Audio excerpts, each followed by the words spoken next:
ചേട്ടന്റെ പേരെന്താണ്? എന്തോ പേരെന്താ? എന്റെ പേര് ഉണ്ണിസ്വാമി എന്ന് പറയും അറിയപ്പെടുന്നത്. ഉം.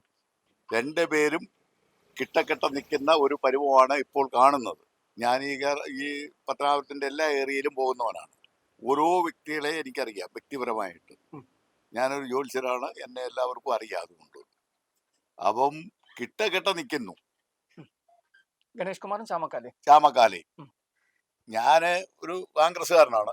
എന്നാൽ പോലും ഞാൻ പറയുവാണ്, ഇവിടെ ഒരു 75 60% നമ്മുടെ ഗണേശൻ തന്നെ നിൽക്കുമെന്നാണ് എനിക്ക് തോന്നുന്നത്. ഉം. ഞാൻ വോട്ട് മാറാനോ ഒന്നുമല്ല. ഉം. എൻ്റെ വോട്ട് ചാമക്കാലയ്ക്ക് തന്നെയാണ്. പക്ഷേ ഈ പ്രവർത്തന ശൈലി ഞാൻ കണ്ടെടുത്തോളൂ. ഇതാണ് വരുന്നത്. പിന്നെ ഇവിടുത്തെ കോൺഗ്രസ്സുകാരെന്ന് പറയുന്നത് സാമ്പത്തികം മേടിച്ചുകൊണ്ട് കാലുമാറുന്നവന്മാരാണ്. അവർക്ക് പൈസ കൊടുത്താൽ മതി. ഈ പത്തനാപുരം താലൂക്കിലെ എല്ലാ നേതാക്കന്മാരെയും എനിക്കറിയാം. ഞാൻ എന്നെ DCC ഓഫീസിൽ വരെ അറിയാവുന്ന വ്യക്തിയാണ്. കഴിഞ്ഞ ട്രിപ്പ് വിദ്യാകൻ നിന്നപ്പോൾ എൻ്റെ കൂടെ നടന്ന ഇവിടുത്തെ മണ്ഡലം പ്രസിഡന്റ് ഉൾപ്പെടെ ഇവിടുത്തെ നേതാക്കന്മാരുൾപ്പെടെ DCC മെമ്പർമാരുൾപ്പെടെ ഈ കാശ് മേടിച്ചുകൊണ്ട് മാറി കുത്തിയതാണ്. ആർക്ക്? ഗണേശന് കുത്തിയതാണ്. പിന്നെ കുന്നിക്കോട്ടും അതോണോ ഈ 8 പഞ്ചായത്തിലും ഇതാണ് സ്ഥിതി എന്ന് പറയുന്നത്. ഈ പാവം പിടിച്ചവൻ ജയിക്കാൻ പോകുന്നില്ലെന്നാണ് എൻ്റെ അഭിപ്രായം. ഇയാൾ നല്ലൊരു നേതാവാണ്, എനിക്ക് അംഗീകരിക്കുന്ന നേതാവാണ്. എനിക്ക് ഇദ്ദേഹത്തിന്റെ വീടറിയാം, ഇദ്ദേഹത്തിന്റെ സ്ഥലം അറിയാം. ഇദ്ദേഹം നല്ലൊരു വ്യക്തിയാണ്.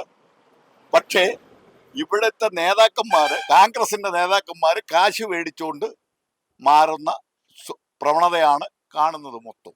ഇതേ അവസ്ഥ തന്നെയാണ് നിലവിലും. ഇതേ അവസ്ഥ തന്നെ നിലവിലും വരും. ഇതേ അവസ്ഥ തന്നെ നിലവിലും വരും. എന്ന് വെച്ചാൽ അറ്റ കൈക്ക് പണം മുടക്കും. യവന്മാരെല്ലാം കാശിന് വേണ്ടി നിൽക്കുന്നവന്മാരാ കോൺഗ്രസ്സുകാര്. അത് നല്ല കോൺഗ്രസ്സുകാർ കാശൊന്നും മേടിക്കല. ഇതേ ശേഷം അണ്ടനും ഉടനും ഒക്കെ എന്റെ പാർട്ടി ടിക്കറ്റും, ഞാൻ പാർട്ടി ടിക്കറ്റ് കൊടുത്തവന്മാർ വരെ ഇവിടുത്തെ മണ്ഡലം പ്രസിഡന്റ് ഉൾപ്പെടെയാ. അപ്പൊ യവന്മാരെല്ലാം പൈസ മേടിക്കും.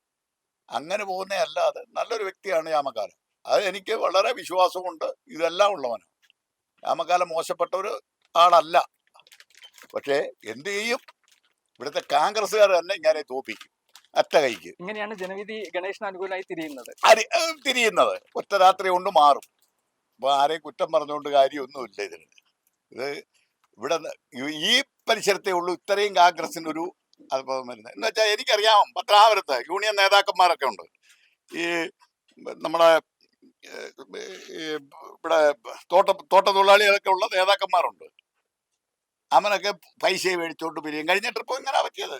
സാമ്പത്തികം ഉണ്ടെങ്കിൽ ഇവിടെ കൊടുത്താലും മറ്റിടത്ത് കൊടുക്കുന്നതാണ് വില അവർക്ക്. എൻ്റെ അനുഭവമാണിത്. ഞാൻ നേരിൽ കണ്ടിട്ടുള്ളതാണ് ഇത്. സാമ്പത്തികം മേടിക്കുന്നത് അതാണ്. അല്ലാതെ നല്ല നേതാവാണ്. ചാമക്കാല മോശപ്പെട്ട ആളല്ല. അയാൾ നല്ലൊരു ആളാണ്, നല്ലൊരു വ്യക്തിയാണ്, നമ്മൾ അംഗീകരിക്കുന്ന ഒരു വ്യക്തിയാണ്. പക്ഷെ ഇതാണ് കുഴപ്പം വരുന്നത്.